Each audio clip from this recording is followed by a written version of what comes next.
నీ వల్లే ఈ రాష్ట్రపు సంక్షేమం సత్యం నిత్యం సఫలం.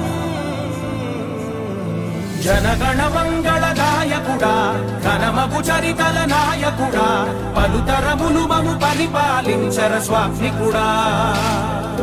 నవయుగ మేధో సైనికుడా సమయము తెలియని సేవకుడా యువ నవ్యాంధ్రకు ప్రగతిని చూపర సాధకుడా వైతాళికుడా.